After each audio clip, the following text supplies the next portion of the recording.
आज हम लाए हैं मिक्स वेज पुलाव की recipe. Super yummy super tasty बनकर तैयार होती है। हम इसे एक ही पॉट के अंदर बनाएंगे। बिल्कुल खिले खिले हुए से हमारे चावल होंगे, बिल्कुल बिखरे हुए, बिल्कुल ये मिले हुए नहीं होंगे, खिचड़ी की तरह नहीं होंगे और बहुत ही टेस्टी होंगे। बहुत कम मसाले से बनेंगे लेकिन बहुत ही फ्लेवरफुल होंगे। एकदम अच्छे से खुशबूदार सा ये पुलाव बनकर तैयार होगा।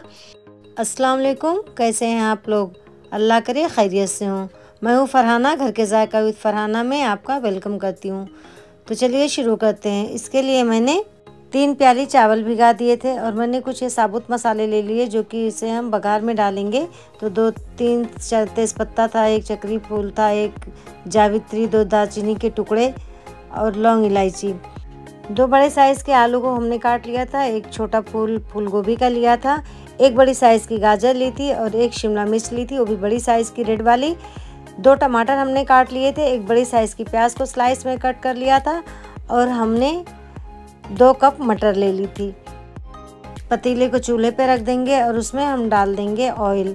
आप इसे घी में भी बना सकते हैं।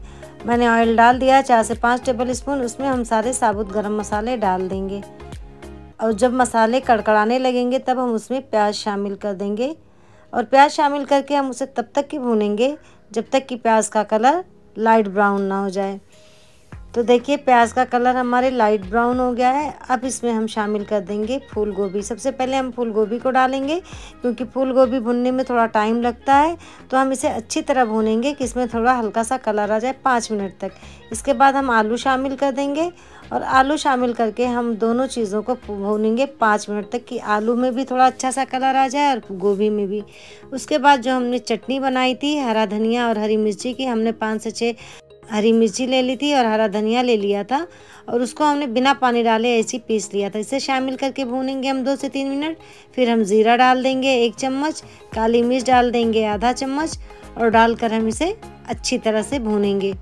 इसे भूनना है कम से कम 3 से 4 मिनट तक कि अच्छी तरह मसाले भी भुन जाएं और ये हमारी सब्जियां भी भुन जाएं। इसमें फिर हम डाल देंगे मटर डालकर हम इसे भूनेंगे। सबसे आखिर में हम डालेंगे इसमें गाजर और शिमला मिर्च, क्योंकि गाजर और शिमला मिर्च बहुत जल्दी गल जाती है। तो पहले इन सब्जियों को डालकर हम अच्छी तरह से भूनेंगे और जब ये भून जाएंगी, मटर भी हमारी सॉफ्ट थोड़ी हो जाएगी, तब इसमें डाल देंगे नमक 2 चम्मच और 2 से 3 मिनट तक हम इसे भूनेंगे। तो हमें भूनते हुए 2 से 3 मिनट हो गया है। अब हम इसमें सब्ज़ी डाल देंगे जो हमने शिमला मिर्च और गाजर कट की हुई थी। तो हमने गाजर शामिल कर दी है।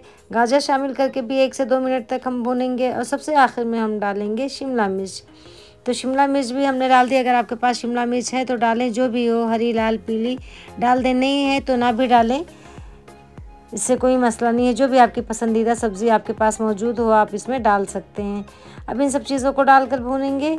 उसके बाद हम इसमें डाल देंगे टमाटर और टमाटर को डालकर भी हम थोड़ी देर तक भूनेंगे। उसके बाद इसमें हम डाल देंगे पानी और हम पानी चावल के डबल डालेंगे। यानी कि अगर हमने 3 कप चावल लिया है तो उसमें हम 6 कप पानी डालेंगे और पानी डाल के इसे मिक्स करके और ढक्कन कवर करके रख देंगे तब तक कि जब तक कि पानी उबलने के करीब हो जाए। तो देखिए पानी उबलने के करीब है। इसमें हम लेमू का जूस शामिल कर देंगे। लेमू डालने से हमारे चावल का कलर भी बहुत अच्छा आता है और बिल्कुल ही निखरे निखरे से चावल बनकर तैयार होते हैं।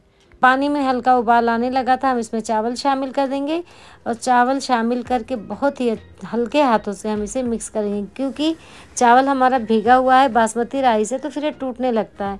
अब हम इसे ढक्कन कवर करके रख देंगे 4 से 5 मिनट के लिए। तो अब 4 से 5 मिनट हो गए हैं। हम ढक्कन खोल के एक बार चावल चेक कर लेते हैं।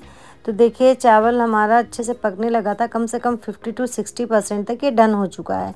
अब हम इसे बहुत ही हल्के हाथों से मिक्स करेंगे कि ताकि सारी सब्जियां एक बराबर से हो जाएं और चावल में अच्छे से मिक्स हो जाएं। तो इसे मिक्स करते हुए हम बराबर फैला के फिर ढक्कन कवर करके हम रख देंगे इसे मीडियम 2 से 3 मिनट तक मीडियम फ्लेम पे। उसके बाद हम इसे रख देंगे 8 से 10 मिनट तक बिल्कुल स्लो फ्लेम पे दम पे। तो 8 से 10 मिनट हो गया है। तो देखिए हम अपने चावल को चेक कर लेते हैं। तो चावल हमारा बिल्कुल बनकर तैयार है। एकदम अच्छा सा खिले खिले हुए चावल बनकर तैयार है। बहुत खुशबूदार, बहुत टेस्टी सा बना है ये चावल। आप इसे ट्राई ज़रूर करिएगा, इंशाअल्लाह आपको बहुत पसंद आएगा ये। अब हम इसे एक सर्विंग प्लेट में निकाल लेते हैं। अगर हमारी रेसिपीज़ आपको पसंद आती हों तो इसे लाइक शेयर सब्सक्राइब ज़रूर करें और बेल आइकन को प्रेस करना ना भूलें। दुआओं में याद रखें।